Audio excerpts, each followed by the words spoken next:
You make my high come down. Ooh, you make my high come down. Always tripping when you come around. Never have to cut you out like right now. You see, I don't have to drive me. You can say that for your mama. Maybe you should smoke some. Me try the marijuana. I was never you good. The vibe was straight. Showed you a couple of things and they feelings changed. I treated you right. Everything was a gift from a time to your bag and the color on your lip. Welcome to the Seahawks Man to Man podcast, powered by Blue Wire. Shout out to the new company. My name is Michael-Shawn You guys know where to follow me on whatever Elon Musk is calling that app these days. My app name has not changed. It's also right under my chin for those on YouTube. At Mike Dugar, Mikedugar. Speaking of YouTube, shout out to everyone who is watching or listening via YouTube. Seahawks Man to Man is the name of the channel. Make sure you like and subscribe. Even if you just listen to us on audio, liking and subscribing to all of our other platforms means a lot to us. So go ahead and do that on YouTube, Instagram, and on TikTok. All of the handles and profile names are the same. Seahawks Man to Man. That's Seahawks Man, the number 2 man. We appreciate the love and support. Chris, go ahead and talk to him. What is going on, everybody? It's your boy, Christopher Kidd. You can follow me on Twitter at CKID206. And that's CKid206. Same as Blue Sky as well. I'm not going to repeat that again, but you know what it is. So, it's at the bottom of the screen. It's under your chin as well. You know what? For our YouTube viewers, yes. Bottom of the screen. Go ahead. There you go. There you go. All right. I think a couple weeks ago, we had our offensive show where you guys submitted questions about all things offense pertaining to the Seahawks. It was great. You guys gave us good feedback. And then I think our most recent show, we talked about the Clint Kubiak hire. Make sure you guys go check that out if you haven't.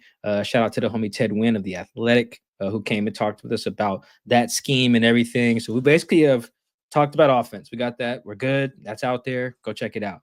It is time for the real side of the ball. Defense. Time to talk defense. Shout out to everyone who submitted questions via either Blue Sky or on whatever Elon Musk is calling that app these days. We appreciate all the love and support. We got a bunch of good ones. Chris, where are we starting when we hit these defense questions today?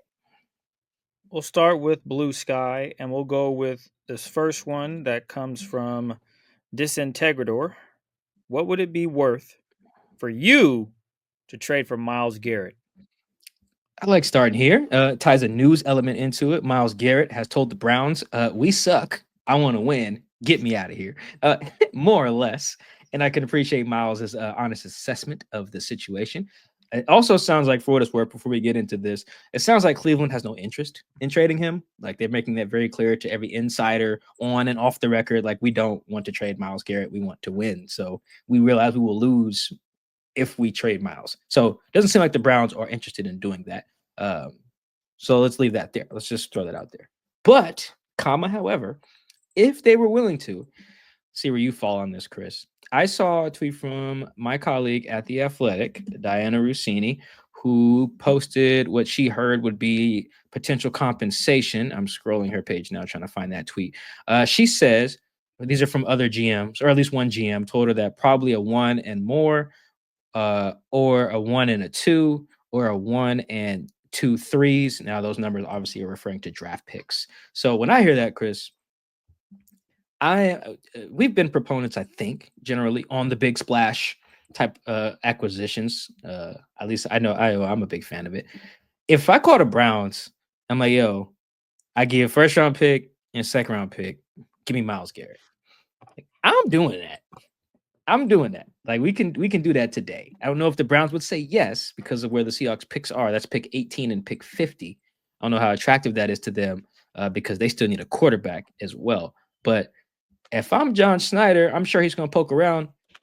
Sure, if according to Diana, that's what it takes. You know, you can have pick 18, you can have pick 18, and you can have pick 50. Give me Myles Garrett, and I think Myles Garrett needs a new contract. So yeah, I'm giving him that too. I'm giving him that without thinking twice. Yeah, that would. A, you're not really losing much, and B, your team gets better immediately with Myles Garrett, defensively for sure. And you could still probably float around and find a free agent offensive lineman and or draft someone.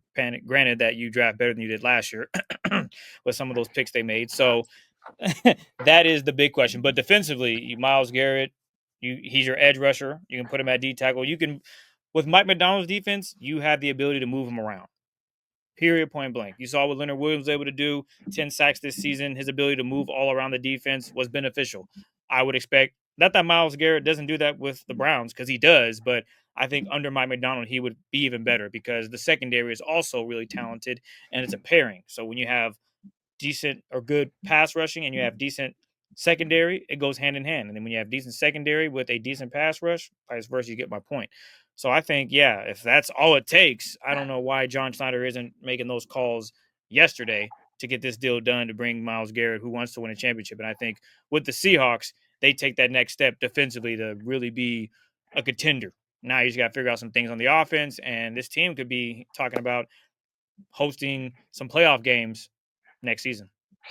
Hopefully, that would be the hope. I would just be a little afraid that they what this does, though, the downside of that is like your defense is elite, but then now you have even fewer resources to try to fix your O-line. Then it gets very tough. Hey, that's why I said the draft. That, hey, that's the swing you take, right? That's the risk you take. You get an elite player defensively, but now you really have no excuses to miss on a draft pick. Like if the Seahawks only have a fourth round, let's say they had to give up their first, second. In this scenario, they would give up pick 18 and give up pick 50, and then they would still have pick 82. So you still have a late third round. So you need to nail that. You need to. There's not a world we can go, well, if we you missed last season, so you really can't afford to miss again. That's kind of where you put yourself. But that's, I think, the risk you should be willing to take, especially if you want to win. I think Myles Garrett puts you at the next level defensively. Now, to your point, offensively, that's a whole nother ball. That's a whole nother issue. But there aren't any offensive linemen that I've heard saying, I want out of this team, trade me, and here's some resource that can get it done. Because then that changes everything. If some offensive tackle's like, oh, I hate it in Philly, I want out. Whether they win the Super Bowl or not, that changes things. But I don't think there's offensive linemen out there saying, yo, I hate where I'm at. Come get me. Like, we're not winning. Yeah, very, very few linemen do you get that being the case. Although their guard, Joel something, so like Benito, something like that. Maybe he would get out of there too. If they were to trade Myles and be like, hey, Bettino, that's his name. 7-time Pro Bowler, 2-time All-Pro, 33 years old, guard. Maybe he's like, all right, I'm out of here if we're just going to do this losing thing. The last thing on that is, to your point, Chris, what they would need to have is like, so in 2021, they didn't have any picks because of the Jamal trade, because of another trade I can't remember, and then because of the Gabe Jackson trade. So they basically only had 3 picks, and they ended up with Trey Brown, Stone Forsythe, and D. Eskridge. Now, I've famously at this point, or infamously, or whatever, in the Seahawks world, everyone wanted them to take Creed Humphrey, right, instead of D. Eskridge. I think Creed was like pick 50 something, and then Creed was, let me just look it up. I don't need to guess. We have the internet. Creed was pick 63 in the same round, right? So I bring that up to say that draft would not have seemed like such a wash, like a bad draft, if one of those picks was Creed. Like if even if you just swap D and Creed, like you still take Trey Brown, you still take Stone Forsythe, right? That draft is a hit. There's 33% hit rate. That's fine. And you hit on an all-pro offensive lineman. In the event of you doing something, I don't think they'll get Myles. I think it'll be John's going to get hung up on if he tries to offer them anything, because his offer is going to be crazy low, I think. But in the event that they were to do this in this hypothetical, here's pick 18, here's pick 50. Pick 82 has to be like Creed Humphrey. Like you said, they got to nail it. And I think the 2021 draft gives us an example of what that could look like when you're short on capital, but you can still hit, particularly if you need like an interior lineman. You don't need a top 50 pick to get a good one of those. There's a lot. I just looked at it the other day. There's a lot of picks in this draft, in the Super Bowl. The 2 Super Bowl teams have a lot of non-first round picks. They actually have quite a few non-second round picks that are starting in the Super Bowl as well. So you can get good linemen without having, a first or second round pick. John Snyder just hasn't done it. I don't think they'll get Myles though. I don't think it'll happen. But I'm almost certain John will probably call Andrew Berry, the GM, and be like, yo, what up? He'll probably be like, we're not trading him. All right, good talk. See you at the combine. I think that's probably how it'll go. This next one is from Joey. The Seahawks secondary feels like a huge position of strength for the Seahawks. Do you think it will improve, decline, or stay the same this offseason, and why? So I've actually I went back for I'm doing like some free agent stuff and looking at the 2022 class, like looking at the 2021 class, should they keep any of those guys? Should they keep any of the other free agents that they have? And then looking at who deserves an extension for the 2022 class. I'm not through it all yet, but part of that experiment, why I bring it up, is I've been looking at Kobe quite a bit. And I really think that if he takes another step, I think we have some other questions about him too. But if he takes another step, Chris, I feel like that has a chance to really elevate the whole unit because it really feels like he is scratching the surface. He's an older player, older than like being like this is going to be his fourth year in the league, but he feels like because he hasn't played that much at safety, there's a lot of ascension potential there, and I'm seeing it. I'm seeing it. I'm seeing the way he's filling the alley in the run game. I'm seeing the way that he can drive, like he recognizes routes and drives on them, deep ones. I mean, a really good tackler. He loves to hit the snot out of people, which is what you need to do at safety. Like you need that. So I bring him up to say there are two people that I'm like kind of really confident, Chris, that can make the secondary better, even if they don't make a huge splash there. Something we'll talk about in future questions today is if Spoon and Kobe take a step, and Spoon doesn't need to take a huge step because he's already a two-time Pro Bowl or whatever. But I do think Spoon's also going to get better. Spoon and Kobe, those two alone kind of make me feel like there's another gear the secondary can go to under Mike McDonald because that feels like those two in particular have a lot more they can tap into.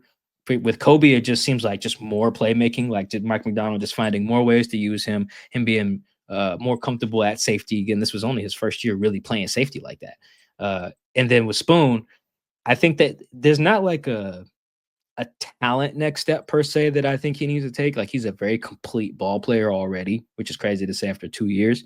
But the next step for him is just like having a season like Derek Stingley just had, where it's just like, oh, when you throw the ball at me, there's consequences and repercussions.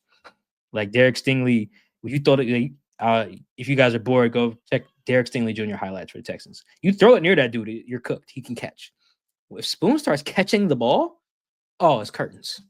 Oh, it's curtains. He's entering discussions that are going to be like, oh, this guy's one of the best DBs in the league, and that's why I feel confident that the secondary actually can take a nice step in 2025 without huge personnel change.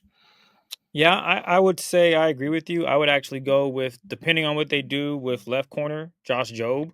I don't think Trey Brown is in the mix. And I also think the Seahawks might end up drafting a corner as well, just because Josh Jobe, he showed a lot, but he also was shown that he can be beat, which that happens in the NFL. You're going to get beat by guys. But I do know he's a little undersized. He's not the biggest corner. You know, you look at what the Seahawks have at corner, it's a lot of guys that are, you got Reek, 6 feet, or excuse me, 6'3". You have Spoon, who is probably 6 feet 5'11", closer to 6 feet, I would imagine. Then Josh Jobe is the smaller guy, right next with Trey Brown at around 5'10", 5'9". And I would think the Seahawks probably want to address that. But if Josh Jobe in camp is still with the team and proves that he's going to be a day one starter, I think Mike is right. And I also want to say that I think in terms of consistency, I would say if Reek can stay consistent, I think he can get back to what we saw his first season. And he can continue doing that, then the secondary is going to be nails. I think they'll be really talented. It's just with Reek, the consistency part, something that Mike McDonald has alluded to this past season. And when he's locked in, obviously he's one of the best. When he's not locked in, you have games where you're wondering, why is he the worst corner on the field? Why is he doing this? Why is he doing that? And those are fans basically talking about why is he the worst on the field. But I think that is one of my questions coming in that can make or break this secondary, because I do think right now they'll probably stay the same, but I'm looking at Reek to be better. And then also I think just what they do at left cornerback with Josh Jobe, because I don't know if Trey Brown, I don't know if he's ready for to be a consistent starter. I don't see it yet. I know he talked about it with you guys. Maybe he talked to you off wax. I don't remember off top, but I know he had goals of being all pro. And then he kind of mentioned, oh, maybe my goal were a little too high. You think? That's a very high goal, brother. Especially when you've had injuries in the past. You haven't really played a whole season healthy. Like, take these little steps. Like, let me make a whole season healthy and see where you stack up. Play a whole season healthy. Cool. What's the next step? All right, Pro Bowl, and go from there. So I think those are some questions that you have to have. Is that Josh Jobe and Trey Brown at left cornerback? But then I think they can address that in the draft. And then, as I mentioned, if Josh Jobe can prove that he is the numero uno, numero two at corner, there you have it. You got Reek, Josh, and you got Spoon. And I think that's a fine secondary, not including Kobe and Julian Love as your safeties. Josh Jobe 5'11" and 3/4, by the way. I don't know. No, I don't On the believe height. that. That's Well, lies. He the it's same height as Mike. according to I don't know, mock draftables. Well, I just wanted to do it quick. I didn't have time to go into Dane's beast. Maybe I can do a Nah, little you're later. good. We all know they add a little bit. And also, Trey Brown mentioned that in a scrum preseason, I think it was me, Corbin Smith, and I think Miles Vita is who he mentioned that he wanted to have an all-pro season. And then, yes, in a separate conversation between Trey and I, me and Trey and I, don't know. I always mess that up. I'm really bad at that. It's also in your story too, though. By the way, I forget which one it was. But yeah, Trey mentioned to me that he kind of felt like he put too much pressure on himself. Not that the goals weren't attainable, just he just put too much pressure on himself to reach them, and kind of didn't perform like himself. And I don't think he'll be back. I actually think he'll benefit from going somewhere else too. But yeah, I don't think he'll be back. Well, there you have it. That's fair too. This next one is from Dante Cristo. We know that it is mostly Mike Macdonald's defense with him calling the plays, but how would you assess the first year under Aaron Durde? Aiden Durde, the British man.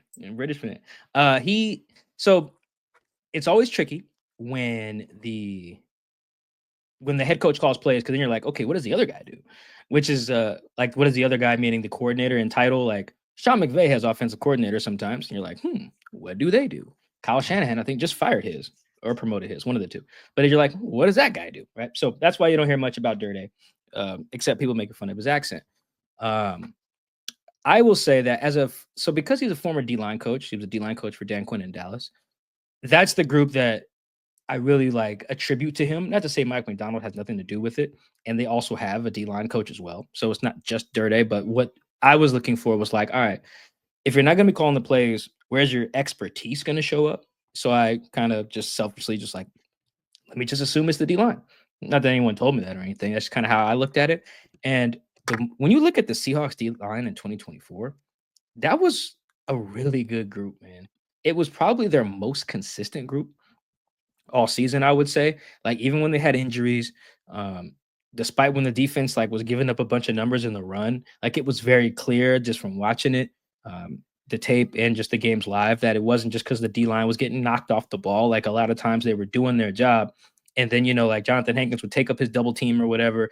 And then the run breaks for 20 yards. And you're like, Jonathan probably turn around like, yo, hey, Rayshon's supposed to be there? Or like, hey, wait a minute now. I'm pretty sure Tyrell Dotson was supposed to have that gap behind me, and he just didn't, or Jerome Baker or whoever. Like the second level, which is not performing very well.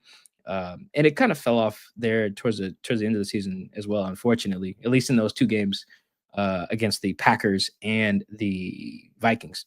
But I think the D-line was really strong, really consistent, play together really well. And they would talk about that a lot with us during the week, about how like the rush stuff, the rush plans and all that things were, it wasn't just, all right, everyone go beat the man in front of them. Like they had to rush as one quite a bit. And that's how you saw like guys like Leonard eat, or how you guys saw some people had more breakout games than others, because it was a team effort, like a shake and bake type thing. If you seen the Talladega Nights Ricky Bobby movie. So it'd be like, all right, your job on this play is to do this, but if you do it right, Boye should get the sack. Or if you do it right, Jay Reed should get there. Or if you do it right, Ernest should come free at the quarterback. Blah, blah, blah. There was a lot of chemistry involved in coordinating. And they were a little bit sloppy with that earlier in the year, particularly the first two games. I thought they weren't very good.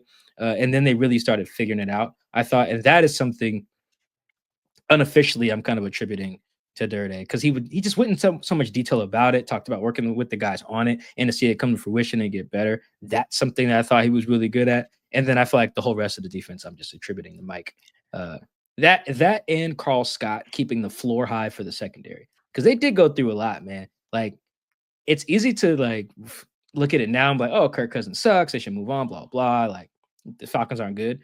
Coming into that Falcons game, I think Kirk had just thrown for like 500 yards or something, not too far removed from that game. and then they were starting Josh Jobe and playing Nehemiah Pritchett. Like it felt like it was gonna get spooky in that Atlanta game, and they kicked ass. Kobe Bryant's first start was that game as well. Like it felt like it could have got spooky. Looking back now, it's like, oh, the Falcons stink. But like I attribute part of that to Carl Scott. He keeps that floor high because the standard is really high. So I know the question wasn't about him, but I feel like I'm just kind of wanted to rope him in with the discussion about some of the guys who aren't Mike McDonald. Kind of like, oh, what do you do here if Mike's calling the plays? I feel like Carl keeps that floor really high for those DBs, and then like Dirty keeps the D line churning at a really high level. This next one, he has two, and it's from the Ayer. First part. Besides Ernest, what are the top 5 pending free agents that could be reasonable avenues for JS, John Schneider, MM, and Mike McDonald to bolster this defense? And the part 2 is, how does the year 2 bump with coordinators work practically?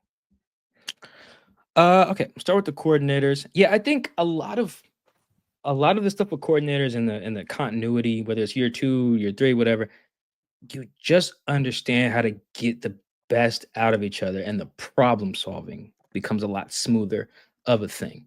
I think that's. I mean, you guys could apply that to whatever your job is, right? Like you work at Amazon or something like that. Like you guys kind of figure out, okay, what to do when the internet go down, right? Because after the third time the internet go down, you guys have kind of all figured out, all right, we do this, we do that, we do that. You know what I mean? It's the same thing in football, really. It's like, all right, they're going to be in year 2 with Dirty and Mike McDonald, right? So they're going to, whenever they play the Rams next, right? That will be the third time they play Sean McVay, right? So that'll be the third time that they've seen whatever bootlegs, whatever splits, whatever alignments, whatever third down packages, red zone, whatever. And it's just a lot easier to feel, okay, here's how we got cooked on that, or here's how we, let's look at an example of something they did well. Here's how we stopped this drop back concept that they were running. Here's how McVay will probably adjust to our adjustment, blah, blah, blah, blah, blah, blah. Like, I think all of that gets a lot cleaner and easier the longer you keep guys together, whether it's going from year 1 to year 2, year 2 to year 3. Like, I think that'll be very important for the whole staff. Now, obviously the offense could take a step back there because they're all new. But I think that's also why it's important that Clint Kubiak is bringing with him some of his homies from New Orleans. But specifically with the defense, I think that's where it's going to be hard to see how it shows up. But I think that is what the benefit of experience in the NFL brings you, because everyone's kind of running a variation of the same schemes. Everyone's system comes from some old white guy in the 80s, pretty much. Like, for real, no one's cooking up a new schemes, so to speak. I was just talking to Gary Kubiak on the phone before Chris and I recorded, and we are talking about, like, it's called like Clint Kubiak scheme, right? What he's bringing to Seattle. But it's like, it's kind of like his dad. And then his dad is kind of like, okay, it's like Shanahan / Kubiak's. And then like, even that has roots beyond Shanahan, you know what I mean? So now we're in like the 70s or 80s or something like that. Everybody's scheme comes from some branch of some same tree, right? So how do you deal with that? It just gets easier when you guys have done it before. Like, me and Chris have been playing football together on the secondary for so long, and we run quarters, and the teams keep coming up with these quarters beaters. After like 3 or 4 times, we're gonna figure out how to stop getting beat on whatever post concepts, double posts they keep running, right? So I just think it's the little stuff like that that's gonna be very helpful for them, because especially I think with Chris, it feels like, with a few exceptions, half the damn league is from either from the Sean McVay tree or the Shanahan tree offensively. Mm-hmm. I feel like everybody it's coming from that, with a few exceptions. Let's add a third one. See if we're missing anybody. I feel like 60% of the offenses, the coordinator / head coach has either worked under Andy Reid, Sean McVay, or Kyle Shanahan.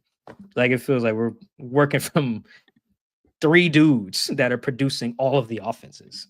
So the more you see those, and the more you guys work through those together, I feel like that's where the continuity with the coordinators is going to really come in. Am I missing somebody? Who else has everybody worked for? I feel like this is an easy answer, but you know what? Pete Carroll.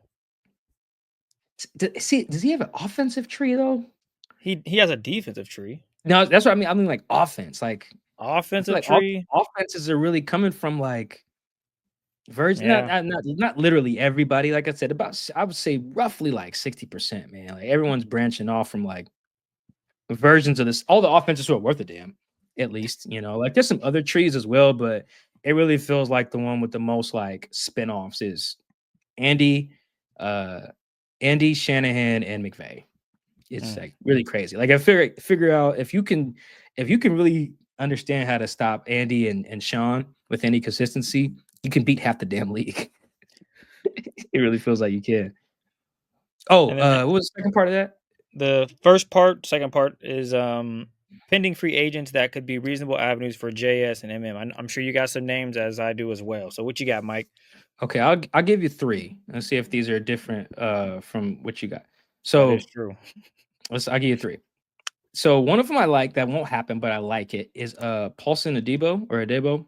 I forget how to say his last name, but he's a cornerback went to Stanford, plays on the Saints, number 29. Or maybe he changed his number by then. But I like him. He got hurt last year. And I'm sure the Saints will probably just want to bring him back because he's a good player. But if he was to hit the market and get discounted because he got hurt, like bring that in. You mentioned cornerbacks. I would really like that. I just like the way he plays. Smart player. Good on the ball. Like I really like him. Like even just looking at his numbers, like a lot of passes, defense. Like he makes a lot of plays on the ball, and I'm a big fan of cornerbacks who do that. Like being so good you don't get thrown at is kind of whatever to me. I'm being dismissive there, but like there's just not inherent good value in that. Like okay, they didn't throw it at you, but if they threw it somewhere else and scored, that didn't help us that much. Like it's not your fault per se, but like you know what I'm saying, it just didn't help us that much. Whereas if they throw it at you and you knock it down, we won. That's a win for us. Guaranteed that was a win for us. So he's one. Andre Cisco, safety from the Jaguars. I don't really know what the Jags are doing defensively over there. They overhauled the staff, fired everybody. So I don't know who they're keeping. He's someone who's kind of like he would be the same. He's younger too than Rayshawn Jenkins. So they just signed from Jacksonville last offseason. But if they were like to say, all right, we'll make Andre our Rayshawn Jenkins replacement as like third safety or whatever, I would be cool with that. And then my other one, this won't happen either, I'm sure. But Justin Reed, feel like the Chiefs got to start letting somebody go. I don't know how they can keep everybody. And if they do decide to like cut in the secondary, I'd be a big fan of Justin Reed to play like, again, this would be a third safety kind of big nickel situation where your secondary is Spoon at left corner, Riq, and then J Love, Kobe, and then Justin near the line of scrimmage. Those are the three I like. All right. I got two, and I'm gonna go defense. So it's an edge guy. He played with the Saints recently. He's unrestricted free agent, and that's Chase Young. He's I think going to be 26 soon.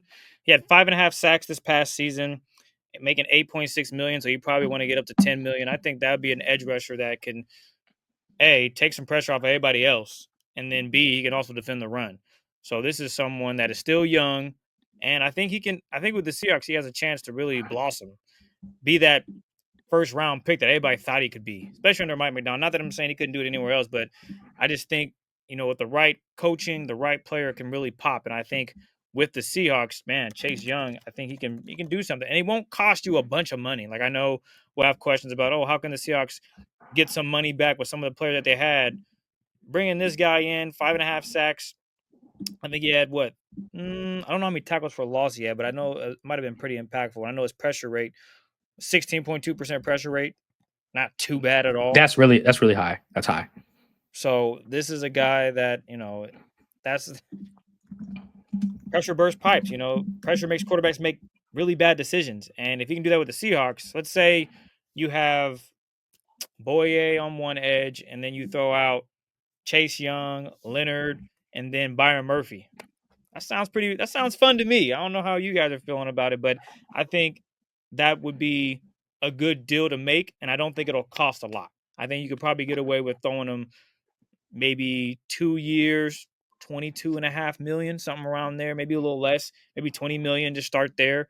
And I think he would find this place attractive, right? Because players want to win for the most part. I'm assuming that he wants to win, but he can also come to Seattle, be a part of a young core that has some pieces on defense that I think, that's a name right there that I think rings. You got Devin Witherspoon, Chase Young, Leonard Williams, Byron Murphy. Come on, man. I think that's just a recipe for success for the Seahawks. So I will go and take a flyer on Chase. And then another position I was looking at is you got to bring in somebody on the offensive line. So go ahead and give me a guard. Patrick McCarry. He's recently played for the Baltimore Ravens. He'll be about 28 years old if you were to get him a deal. He's only worth, I think he's at 5.1 million last year. So you can probably get him on a real cheap deal. And I think he's probably better than whatever they got right now, the Seahawks got. So at this point, you just want to bring someone in that can play a lot better. And why not take a flyer on one of the top offenses in the league with this guy here that was with the Baltimore Ravens last season? Although they didn't make it to the championship, I think if they can sway him to come to Seattle, all right. So you got an edge rusher and you maybe solve something on the offensive line. I think those two players would definitely maybe help out. Chase Young, I was looking it up. PFF/True Media has him at 14.6 on the pressure rate. That is 16th in the NFL among pass rushers who had 200 snaps rushing the passer. It is a tick under Will Anderson, and it's like a tick above Chris Jones and Boye Mafe. To kind of quantify what you were saying about Chase's impact, I was curious, so I went and looked it up. So yeah. And that was on a bad team too, where he wasn't surrounded by like other killers, No. So yeah, that's he would be very good. I like that. I didn't think about that. Yeah. It's one last thing on Chase Young. The Seahawks basically, remember when they got Leonard, that was the other guy who was kind of available at the deadline. Washington was it was like Montez Sweat, Leonard, Chase Young. Those are the three guys, and then all of them end up getting moved. Chase to San Francisco, Montez to Chicago, and then Leonard to Seattle. Seattle, I think Montez went first, and Seattle, I think, could have made a bid for Chase, but they decided Leonard was better. Good call by them. Yeah. It'd be funny if they ended up with both. Oh, yeah. I think it just improves the defense. I know that much. You got two dudes that can play everywhere, a guy that can get to the quarterback and set the edge. So, yeah, that would be – we'll see what happens. They might not go that direction because they might like Derek Hall. I know Mike Madonna spoke highly of Hall and Boye, so why not develop the pieces you got? You ain't got to go out and spend no money elsewhere. So I understand that totally. This next one comes from Hawks Ninja. Seahawks were ranked 31st in play action defended. What should they try to do to fix that? Good question. So by True Media, in terms of EPA per dropback, the Seahawks were 30th against the play action. So about 31st, 30th, whatever. They just weren't very good. I just wanted to double check that number. So first way to fix that, and I guarantee this would work, is don't play 5 games against Matt LaFleur, Sean McVay, and Kyle Shanahan. It's tough to do, Mike. Yes. Don't do that. If you do that, your play action defense will probably get exposed because those guys are very good at play action concepts. And it's funny that they got that number. And that's just take out those guys because they got away with they played Detroit, Jared Goff, play action god. I'm not even joking. Like Jared Goff is very, very good at play action. And they also played, there was another team in there.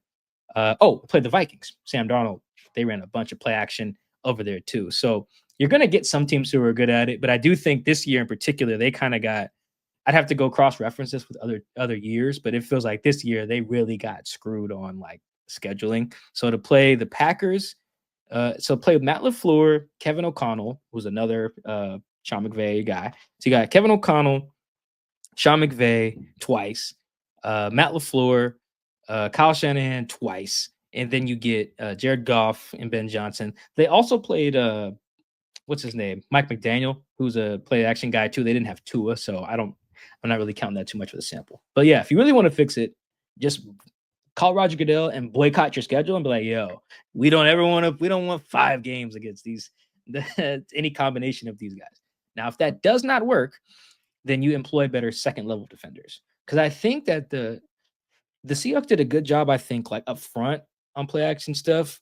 And generally, I thought the corners were fine. A lot of that, it just really felt like at the intermediate level, there just was a lot of chicken with their head cut off type of stuff going on. And it just really did not work out very well, like at all. It was like, remember earlier in the year, Chris, where like tight ends were going nuts on them. Like the second level was a really big problem. Like on this little review I'm doing of like the free agents and stuff, just filming stuff. It's very clear the second level was a huge issue. And it's unfortunate because as we talked about before the season, like that was a very predictable thing. Like going into the swapping Jordan and Bobby and Quandre and Julian for at the time, Jerome Baker, Tyrell, and Rayshawn. Like I could have told you that wouldn't have actually we did say that wasn't gonna go super well, and it just didn't. And I kind of had forgot how bad it was. It was really bad earlier in the year. So I think that it got better. Just anecdotally, I have to check the numbers, but it got better as time went on in the season. I think that was really just because the guys in the second level started playing a lot better. Linebackers started playing a lot better, started recognizing stuff way, way, way better. Ernest didn't come to Seattle with a great reputation, like as a coverage guy, but I thought he was fine. Got attacked a little bit in a few games, but like generally was like really good. He was plus like benefit from the guys he was replacing. And I thought Kobe Spoon and J Love, like in the middle there, they were nails. That just thought in general, the second, like the spine of the defense was like very not good earlier in the year, and then they got a lot better. Not great, but I do think having some just continuity there is going to help a lot, because they spent like the first half of the year having a very, very, very shaky like spine of their defense, and it really hurt them in play action, which is why tight ends are going freaking nuts for the first half of the year. All right, this one's pretty easy for you, Mike. This is from D. Carrillo. Percentages to return to the Seahawks. We got a list of players, Mike. All you gotta do, thoughts, percentages, man. You ready? I'm ready. Ernest Jones, 90, Draymond Jones, 10, Riq Woolen, 75, Jarran Reed, 50. Trey Brown. This sounds like Family Feud the way we're doing this. I don't know why it just feels like this is a Family Feud cadence. Then they did a little bonus round at the end. Sorry, read me that name Trey again. Brown. 10. Josh Jobe. Probably like 70. I go 70 on that.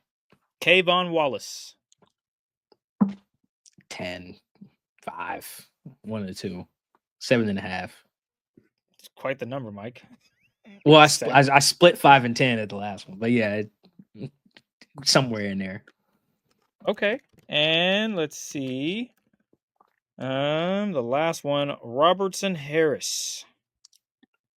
I'd say 50-50, and I'll add to that by saying probably not at the number he's on. I think they saved like $6 million or something by releasing him. I think he and Josh Jobe are probably just going to come back on lower salaries. Even the restricted free agent tender is not super high for Josh. I think it'd be like $3 million, but they need a lot of cash. So the difference for Josh and Roy Robertson Harris, like if you were to keep them at like $9 million total versus like $2 million total or $2.5 million, that's what the Seahawks would rather do, the latter. So yeah, I think that's why I'm adding both of my numbers that I'm giving for them are within that context. So I think like 60% on Roy. I just think it'll be a different number than what he's currently scheduled to make. This next one is from Dama at Aaron Ahmad, BC. After 2 years of play, would we have been better off having drafted Jalen Carter instead of Devin Witherspoon? Man, it's so hard. This is really tough, man. I'm going to say no, but it's not because of a talent thing. Like as of today, February, whatever, I do think Jalen Carter is a better defensive lineman than Devin is a corner. Not by much, but I think that's the case. Even if Devin was better, I do think that when it's close, the tiebreaker goes to someone up front because of how valuable up front is. But I think it's close. The reason I'm really saying no is just because I think that Jalen is probably benefiting a little bit more from the surroundings there. Like he would have been asked to like kind of be leader guy-ish, I think, coming in here. Maybe not asked to, but it might have ended up working out that way. Because like Byron, for example, when they draft him a year later, he can just he's got the vets. He got Hank, he got Jay Reed, he got Leo already here. Like when Jalen shows up, I can't remember how the roster looked at the time, but there wasn't a lot of vet DTs here to really, it was like, dude, you're playing a lot. I need you to lock in, be the guy. That Philly D line so loaded, like he plays a lot, obviously, but just a different expectation. And I do think the fact that like half of Philly's defense is from Georgia probably helps a lot more in a way that you just probably wasn't going to help as much here. what they got N'Kobe Dean from there, Jordan Davis from there, and like Keely Ringo from there. They just I can't name them all. Like Phil Nolan Smith. I feel like half their damn defense. Whenever they have play on NBC and it's like such and such Georgia, such and such Georgia. I'm like, dog. do they scout anything other than Georgia in Philly? And the answer is no, unless they need white DBs. Anyway, so I think I do think that Jalen probably wouldn't have blossomed the same, but ultimately it probably wouldn't have mattered as much just because Jalen's so freaking good. So yeah, probably do. I forget what I said initially, but yeah, probably would have been better off. But it's really, really, really close. Splitting hairs, man. But those are tough decisions GMs and coaches got to make. This next one is from Jimmy. Mike, speaking of prospects, did you see any prospects in Mobile, Alabama, that is, you think would be a good fit for the Seahawks at number 18? So I wasn't in Mobile, and I probably will never go back. Nothing bad happened to me. It just was like it just took forever to get there. And John Snyder's not available. It's just like it's not worth my time. I can watch those kids from my couch, which I did. So of what I watched and read about everything, the guy that kind of jumped out was Shamar Stewart, edge rusher at Texas A&M. Bigger edge rusher. Like the edge rushers are not all built the same. Like it's the difference between was a good comp in Seattle. Oh, this is perfect. Daryl Taylor versus Derek Hall. Like Derek Hall is like, you know what I'm saying? He just looked different. It's just a different type of edge rusher. It's a power guy versus DT was like a speed guy. You know, like and those guys look different too. Like if you just to see them stand there both shirtless, you'd be like, oh, okay, that's like the bigger of the two. They're both big dudes. They probably weigh about the same. Their physical profiles are probably similar, athletic profiles as well, but just the look of it. So I liked him for what I saw from him, read about him, and I went back and watched a little bit. Texas A&M, mostly scouting some linemen, but he popped up quite a bit, which happens when you're watching a bunch of SEC stuff. But yeah, he's the guy who probably caught my eye. The tricky part also I should say about why I'm probably never going back to Mobile is because the year I went is the year they had the 5th pick. So I'm like, ooh, they got a hot pick. Let me go to Mobile. The guys who getting drafted that high don't even go to Mobile or the Shrine Bowl. You know, so I'm like, oh, this is a waste of my time. Like, I think that I have to go back and look, but I think like the highest drafted dude from the year I went to the Senior Bowl was the Georgia Tech edge rusher. His name is escaping me right now. I think something McDonald, maybe Will McDonald. Oh, that's the Jets. Is that where he is? Yeah. Let me see. Yeah. Did he go to the Senior Bowl? I think he did. Is he from Georgia Tech? Not sure if it's Georgia Tech, but I know Will McDonald Jr. is on the Jets. It was okay. It was a maybe that is who I'm thinking. Maybe it's not Georgia Tech, but I feel like he was there, and I think he might have been the highest pick. And I was like, okay, this was not worth my time, so I'm not going back. But if you need a name that maybe okay, if they took him in the first round, who would I like? Of the Senior Bowl guys, probably him. And if I had to pick another one, I'm not as high on him. I don't think as other people, though. I don't think it'd be a bad pick. Is the kid from Marshall? Its last name is Green. I had it written down. Now I can't find it. I think his name was like Mike Green or something like that. But yeah, I think that would be my other guy I would like. This is from Peter Quinn. If the Seahawks decide to go defense in round 1, what position would you like to see the Seahawks address with that 18th overall? Yes, his name is Mike Green, by the way. Honestly, Chris, I was thinking about this.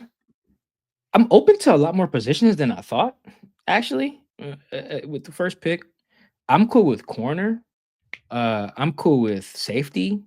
I'm cool with edge rusher. That'd probably be my preference. But I could, if the talent warrants it, I honestly could talk myself into all 3 of those positions. I probably just could not talk myself into defensive tackle, probably, and I probably couldn't talk myself into inside linebacker.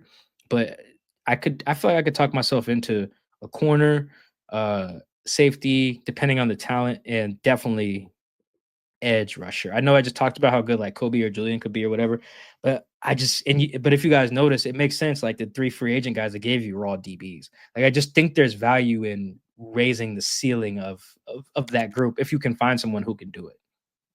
Fair enough, Mike. We do have a question regarding which young defensive player do you think can take the next step next season? And then part 2 of that, can they continue with Nwosu given his injury record? Yeah, I'll start with And this Yeah, is I from think James Rogers, by the way. appreciate the question, James. Yeah, I'll keep singing Kobe's praises. I really just think that I think he got a raw deal. Really, I've talked about this on the show before with like he was stuck corner, and then they moved him to nickel, and they moved him to safety. And it was like, okay, you guys are just moving guys around too much. But I just feel like there is such a big difference when you have an off season of playing a position, like to really study yourself, study other guys. That's why part of why I thought that moving him again to safety was kind of a raw deal because he spent most of the offseason working on nickel stuff. Because his rookie year, he played nickel. So he's studying nickels and working on nickels. He show up to camp and like, all right, hey, see you back there. Go. And safety. So I think that he's probably the one I'm looking at probably the most. I would say another one would be Tyrese, and this is another one where I don't think like the talent part was gonna like drastically change, but I think he's gonna probably get a lot more comfortable in coverage where Mike McDonald trusts him a lot more. He trusted him a little bit, but like nothing crazy. But now he might really trust him to like with put more on his plate coverage wise. Which when you have linebackers who you can put a lot on their plate, man, it changes your whole defense. It really does. You need an example? Watch what Fred Warner does this year again when now he back with Robert Saleh. Like Fred being able to cover the way he can changes their whole defense. He's like he's a legit weapon because you can't throw in the middle of the field when you play the Niners because Fred Warner's there. Like if I don't think Tyrese will become that, but I do think he'll just become more comfortable, and I think that's going to unlock a lot more for the defense. And then what are your thoughts on the future of Uchenna Nwosu considering his injuries in the past few seasons? Okay, Chris, I'm about to make an excuse. Tell me what you think. So I'm not too worried about Chenna, as opposed to being worried about like someone like Abe, who I think has actually played more games than Chenna over the last 2 years. It's because of the nature. Maybe it's not an excuse, but my rationale for it. Tell me what you think. Because with Chenna, I don't have his injuries in front of me, but he tore his pec, right? Mhm. And what was the last one? The His knee. the knee, yeah, he got shot blocked. I think it was his knee, yeah, that had him out, and Yeah, then he came back, hurt and then hurt his quad. I think I that's what it just like was, yeah. got hit in the quad, right? Okay, that sounds bad, but I feel like there are certain injuries that just worry me more than others, right? So, like, if he had popped his Achilles, be much more worried. If he had blown his ACL, be much more worried. If he had hurt his back, be much more worried. Um, if he had like a lingering knee thing, like kind of like Abe, be much more worried. If he had hurt his neck, like so, like not all injury prone quote unquote guys are the same to me. Like it does matter what you hurt. Not to say that like just because he didn't hurt those things that it's not something you worry about. But I think I'm not too worried about it because it was not one of those injuries where I'm like, damn, he might be cooked. Like you need surgery on like your hamstring or something. I'm probably gonna worry about you forever, to be honest. You smoke your Achilles as a big dude, I'm probably gonna be worried about you for a long time. But one of the reasons outside of just the talent that I'm not too worried about Chenna is because he don't have injuries that I feel like I gotta be like, damn, what if he just keeps smoking his neck or his back or something like that? Does that make sense? Yes, but then I would follow up with, look at Rashad Penny, right? His injuries started with a hand fracture, a knee injury, a hamstring strain, a knee ACL tear, a strain, and then another leg strain and a different leg, a hamstring injury, and then he broke his tibia. So Uchenna, you just Damn, that is named a you, lot. you just named three different injuries, but it's more so him just being hurt in general. Would that concern you for his future? Because I would say yes. That's fair. No, that's definitely fair. I do think he's a little different than Rashad, but I get the comp. Yeah, that is a lot. I'm Yeah, not and gonna lie he's to had you. his share of injuries that have had him out. Now it's not the same. Like, oh, he has the same knee injury, like you mentioned with Abe. Well, damn, that dude missed almost an entire season because of that same knee. Whereas this guy, it was a pec, it was a quad, it was this, but he just had a bunch of injuries. Like, what's to say next season he don't do this, you know? So I think that's what that listener was kind of looking at as opposed to the same injuries, which is definitely bad because as you mentioned, you keep having the same problem, bro. Like, we gotta get you. This is not going to work. This relationship is over.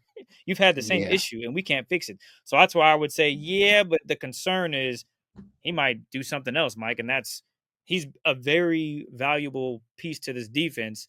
They've done it without him, but how much longer can they continue to do it and pay him? No, that's true. I definitely think they should bring his cap number down, though. I think it's like 21.1 million.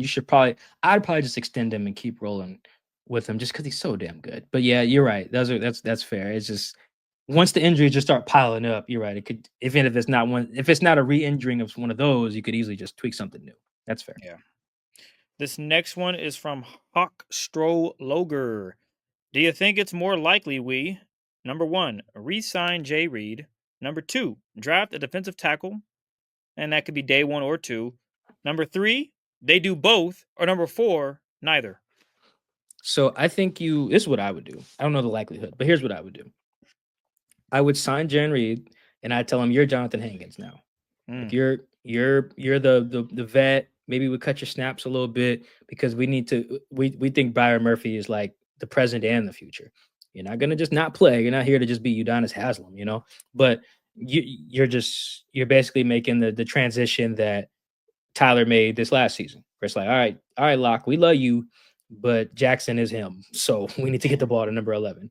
Same thing. Jay Reed, we love you. We still need you here in your leadership and all that, and you can still play. You're not a cheerleader, but but Byron is him. So he's gonna start. If Jay Reed doesn't want to do that, I perfectly understand that. It's fine. That's perfectly cool. But if he's willing to accept, you definitely do that.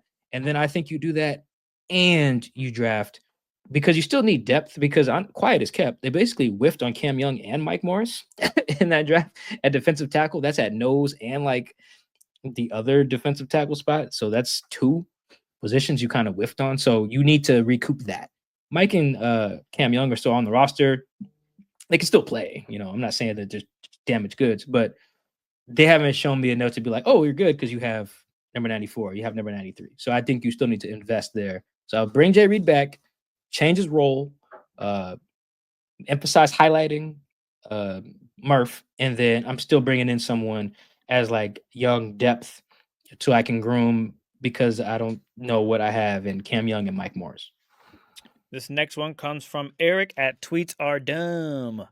Another, what is most likely to happen with Riq? A, signed to a contract extension. B, plays this year and free agent after this season. Or C, he is traded before the draft. So I think that what was option B? It was a just play it out. Play out Yes. the yeah. I feel like that's the kind of situation we're in. Very similar to it's not exactly the same, but you guys have been following long enough, you'll get this analogy. It kind of feels like Shaquille Griffin a little bit. Where like Shaquille's rookie year was like promising, so promising that they're like we can cut Sherm. And then 2018, it was kind of like all right, this was like fine, but it wasn't what we were expecting when we got rid of Sherm. I'm speaking from the team's perspective. Like, if you guys remember in the 2018 playoff game against Dallas, Dak just kept going at Shaquille. He went at him like the entire first half with great success. And in 2019, he bounced right back, made the Pro Bowl actually. But it still wasn't very clear whether you were like, all right, now let's extend him or what are we going to do? They let him play it out, and I think he ended up going to Jacksonville in free agency. So I think that Riq's trajectory, though not exactly the same, like in terms of what happened on the field, I think is kind of like that, where I'm like, okay, each year was kind of its own different thing, either in the positive or the negative. And so let me just see what year 4 brings. That's probably how I would view it. I can see the Seahawks viewing it the same way, being like, yo, we like you. You can cover. You're not afraid to tackle. Do it again. Just do it again. It feels kind of like that. That feels of the other two options. If I had to rank them, I would say play it out, extension, trade. In terms of rank of what is more likely, trade just seems really short sighted. Like the best version of Riq is as good as damn near any corner in the league, and just giving that up, hoping that you can draft a player who's as good as Riq, just seems counterproductive considering Riq ain't 40 years old. So, yeah, I can see them playing two things. I would play it out, and I could see them playing it out. Perfect. This next one is from Nick Z Red. What positions do you feel need to be added to really take this defense to the next level? Man, Chris, edge rusher, edge rusher, edge rusher. And it's funny. I was looking at this for this mock draft I'm working on. I don't know when it'll come out, but uh, the Seahawks, like, they clearly have a type. Um, they're your friend that just keeps dating the same type of person. The names change, they get older, but it's still the same type. Either the same good qualities, bad qualities, or both. And I bring that up with the edge rusher. They're all the same. Like, they allocate all of, like, the similar resources to getting the same type of guy. Like, they just want good pass rushers.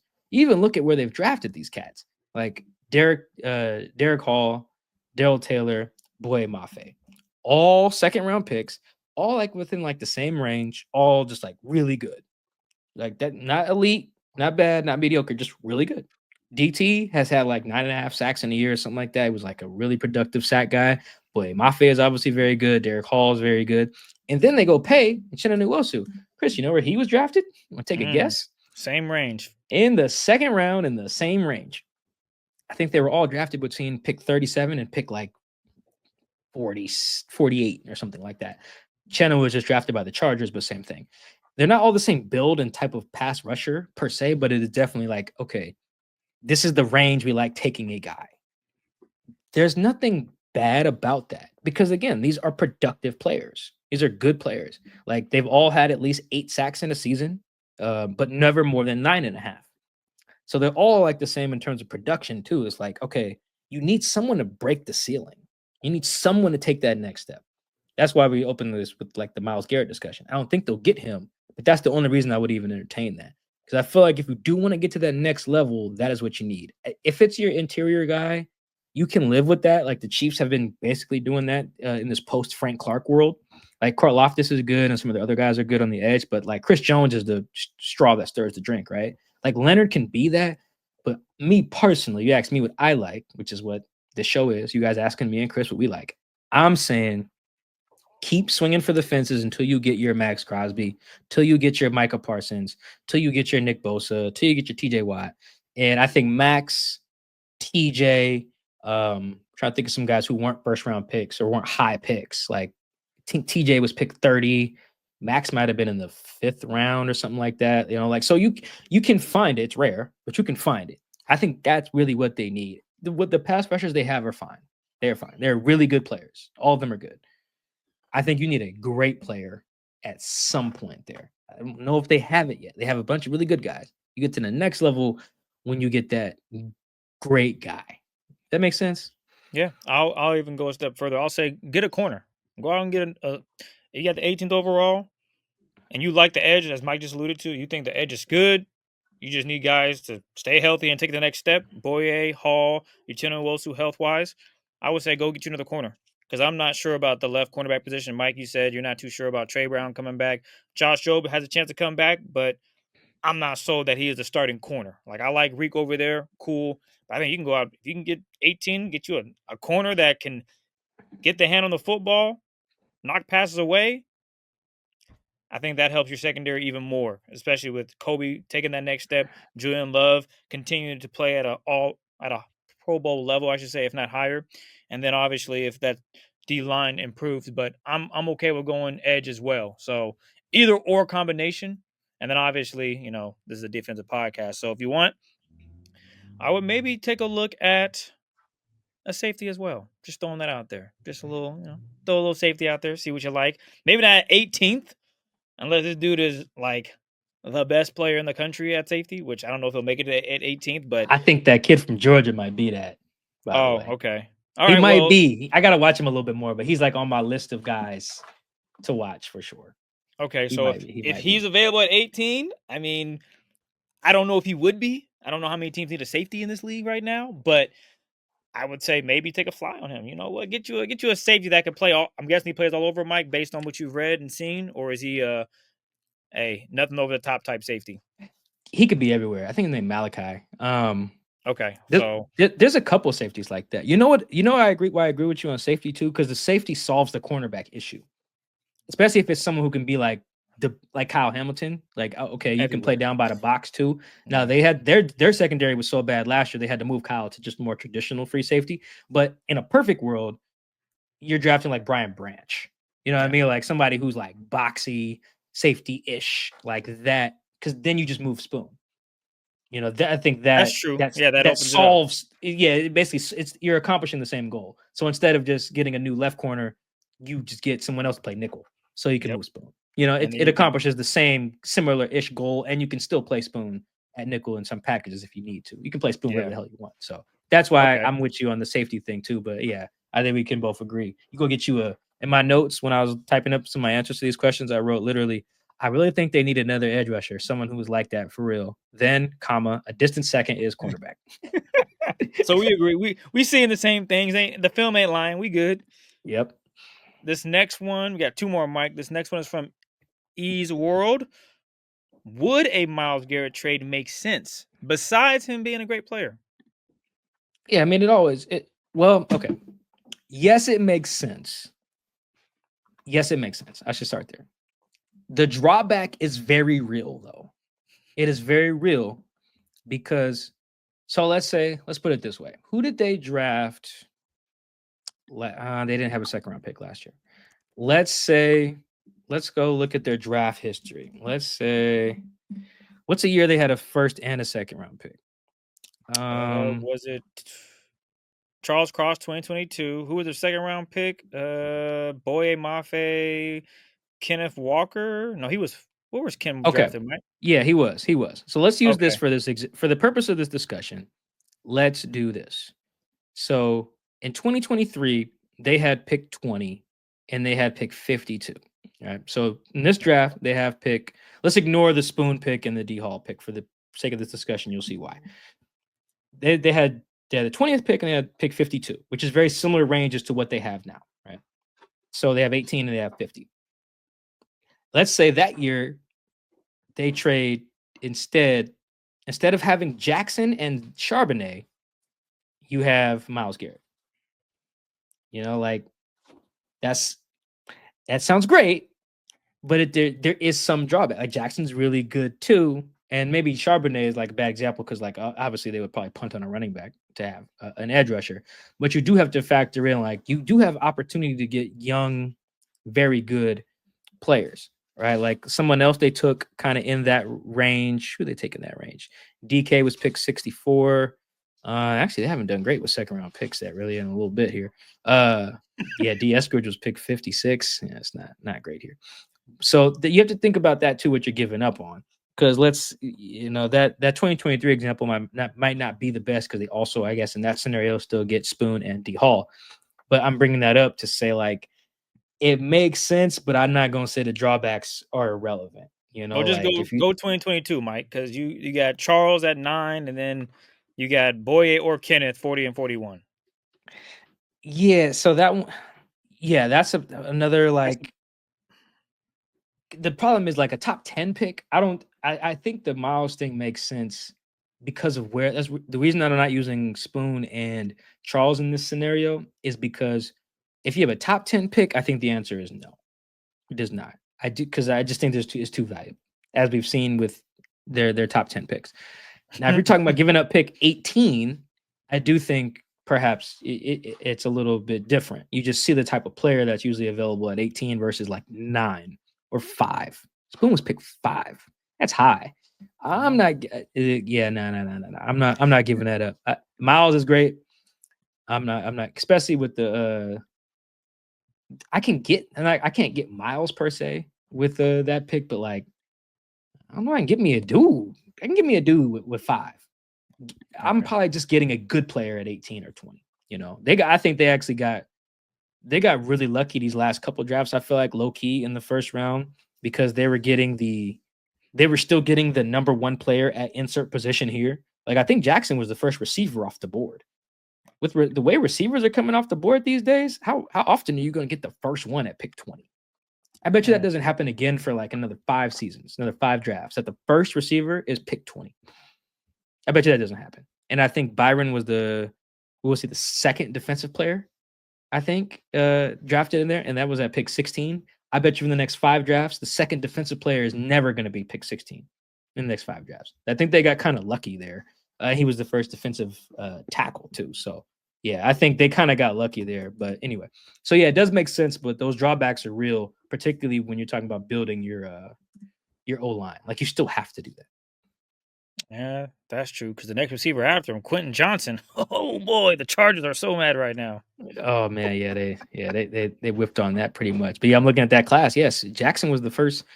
He's the first one taken. It's just receivers are too good now. You're not gonna get the first one who pick 20 no more. I can almost guarantee you that won't happen again. But yeah, it would make sense because of the picks. I guess that's the short answer to this. It makes sense because of the picks that they have. If this was 2023 and you asked this and was like, Mike, we have pick 5 and pick 37, like that became D Hall and Spoon. I'm not giving up anything in the top 10. Nah, it's over. Tough. All right, this last one comes from Chihuahua Loco. How do the Seahawks view linebacker position? Are we good with Knight as a starter? Do we need to draft sign someone that either pushes him for starts or takes over? Yeah, first off, I would be surprised if they didn't sign Ernest Jones.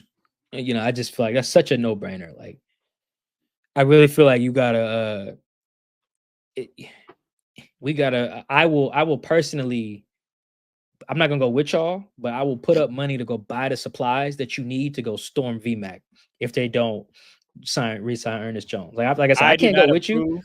By the way, Seahawks, if you're listening, I do not approve of what Mike just said. So you can make sure that whatever consequences you deliver are just for Michael-Shawn alone, Mike Dugar alone. Don't involve me. Just letting you know now, because I know sometimes you get wind of things. I'm just making it very clear. I had no idea, no say. I'm not in on that. But continue, Mike. I mean, if we're gonna be just making it okay to just be overthrowing, regimes in the country, then I feel like it's okay that if you're like, yo, man, we're not gonna stand for this. We didn't re-sign Ernest Jones. I kind of Nah, enjoy man. training camp, so if you want to allow me to be in that presence still, appreciate it. If Mike is banned, completely understand. I can let Mike know. He can read all on Twitter. All of that stuff is available. But I would love the access still. Just letting you know. I mean, I would like it too. Maybe I have to call in for a pardon or something like that if I get banned. Anyway, I will be. So they should do that. Short version of that is they should do that. Second thing is, I think Tyrese Knight played well enough that they don't need, all caps, need to draft or sign someone at linebacker to push him. But I'm not opposed to it. I just like, if you want to do that, I'm not going to argue you down, but I don't think it's like a necessity. You know what I mean? It's hard to quantify, but I feel like we kind of know when, like, after a year or so, when it's like, oh, they have a guy. Like I just brought up Shaquille. It was very clear, like, they didn't need to draft like another corner to like push Shaquille. It was very clear, like, oh, he's going upward. He's gonna be a starting corner in this league, and he still is. I think Shaquille's like 30, 31, something like that. He's a July birthday, like me and Chris. Like, so he's still playing corner at a high level. It was very clear from his rookie year. I think Tyrese is in that same boat. If Tyrese never makes a Pro Bowl or whatever, that's fine. But his first year very much suggested, okay, we're good. But also, Chris, what I'm kind of interested in is how much this might be the only position where if there was going to be like some bumping of heads between Mike Macdonald and John Schneider, it's like how to value linebackers, inside linebackers in particular. Because John, he got blessed, not blessed because he picked them, but KJ and Bobby were good for so long, he didn't have to think about it. It was like, I don't need other linebackers. Even if I did, we got Malcolm Smith, we got Mike Moe. Like, we're good. We don't need to think about it. We can just take a swing on Kevin Pierre-Louis. We can sign Michael Wilhoit. And what was my man's name who was doing the insider trading or whatever? He was oh my gosh, yes. The feds were looking for him because he was for the Eagles. Oh my gosh. Oh wow. Michael wow. Kendricks. Thank Michael you. Kendricks Yes. was his name. Yeah, like we can do that. You know what I'm saying? We can sign people the feds are looking for because we have Bobby and KJ. So it doesn't really matter. But it's like, okay, now when it was time to like plan for the future, John showed that he was willing to do stuff. Like, he was a first round pick on Jordan, a third round pick on Cody, a fifth round pick on BBK, I think a fifth on Shaquem. Like, he was willing to do it, right? But this last offseason was very interesting because he obviously didn't want to pay Bobby like anything at all. And then basically put Jordan on the back burner, let him walk. Then you went kind of cost effective with Jerome and Tyrell. And Mike Macdonald hasn't said this explicitly, but he's kind of hinted at it. Like, he really values linebacker play. Like, that's his thing. Like, he's not a guy who views it as like, oh, this is not a premium position because it's not corner or edge rusher. No, Mike McDonald's like, linebackers are premium guys. You watching ball or not? You know, not just because he used to coach the position group, just kind of how he views defense in general. Is like, yo, my inside linebackers are premium spots. I think he even mentioned it, like we're debunking the idea that they're not. I think he said that at some point during the season. And I'm curious, does John agree with that? You know, obviously he thinks that the position matters. This ain't hashtag linebackers don't matter, but like, does he see it as a premium spot too? Yeah. You know, I'm kind of interested because remember, even when they took Jordan in the first round, they didn't want to. They tried to trade. I think the Packers backed out. Actually, I'm pretty sure the Packers backed out, and because they were going to trade up and take Jordan Love, and I think they ended up trading with whoever was in front of Seattle, which I think was Miami. They ended up taking a quarterback, so he really wasn't even going to take Jordan. I can't believe he told us that on draft night. It was crazy. But anyway, so that was a case where he probably didn't even want to take a linebacker in the first round, but just kind of did it anyway because he was on the clock. So that's an interesting one. I don't really have an answer for it, but Mike clearly values that position a lot. And Mike and John kind of treated it like it didn't matter last offseason. It's like, I'll just sign whoever. Tyrell, Jerome. And then it got to the season and it was like, oh, we need Ernest. Like now. You know, like Mike McDonald was probably more ruthless with his words and his actions at inside linebacker than any other position this year. Like Tyrese would have a good day in camp or he'd make a bunch of tackles in a preseason game. Mike McDonald would be like, I don't give a damn about that. It's like, damn, coach, he's a rookie. Why are you so hard on Tyrese, bro? Cut us some slack. And Mike be like, nah, he ain't no rookie. He can do something more to make tackles. It's like, damn, bro. They're not hitting them in the face with the ball. What's up with you? So like he clearly has high standards, high expectations, and really values that spot. And like he's willing to just get guys up out of here, bro. It's like Jerome, see ya. Tyrell, see ya. Like Tyrese, I don't even trust you yet. So go split with Drake Thomas. You know, like he's tough on that position because he expects so much from it. I'm very curious if John sees that the same way. Is he a hashtag linebackers matter guy? You know, Only time will tell, man. We'll see what they do with the draft. I'm with you though. I think Tyrese is fine. I think he has opportunity to grow and continue to be that piece right next to Ernest and learn so much from him as well. So we'll see what this 2025 campaign brings. But other than that, those have been all the Twitter questions. We appreciate all the love and support. And you, watcher, viewer on YouTube, we appreciate that as well. If you're listening and you haven't subscribed to our YouTube channel, go ahead and do so as well. We appreciate all the love and support. Another off season. We're getting rolling. Draft coming up. We'll have a bunch of stuff to do with that, from Dane to some familiar faces you've seen before. So we're looking forward to doing that as well. Mike, is there anything you want to add before we get out of here? Yeah. I mentioned this when I did my mailbag on The Athletic as well. We cut the questions. We trim the questions down. So like you may have asked a question and it says like, hey man, love your work, blah, blah, blah. We cut that out for length. Same thing here. When we're reading the questions, we don't always read the part that says, hey man, we love the show, blah, blah, blah. But I just want you guys to know we see that. You know, we're just not purposely ignoring the fact that you said what up or that you listen or how long you've been listening or whatever. We see all that and we thank you. It means the world. Thank you so much. We appreciate that. You know, thank you. So just want to make sure you guys know you are seen. We're on Blue Sky, on Twitter, whatever. You DM us on Instagram or whatever. If you guys know us personally, shoot us a text. We really appreciate all of that. People who've been listening since 2017, 18, 19, 20, 21, or we just discovered this last week. We love you guys all the same. Really appreciate that. We'll catch you guys next week, probably, maybe something like that. I don't know. They're introducing Clint Kubiak next week, so me and Chris will talk about it. Maybe that's worth something. Maybe Clint's boring and it doesn't. So we'll see. Until then, have a good week. Enjoy the Super Bowl. Have fun. And we'll catch you guys next time. Peace.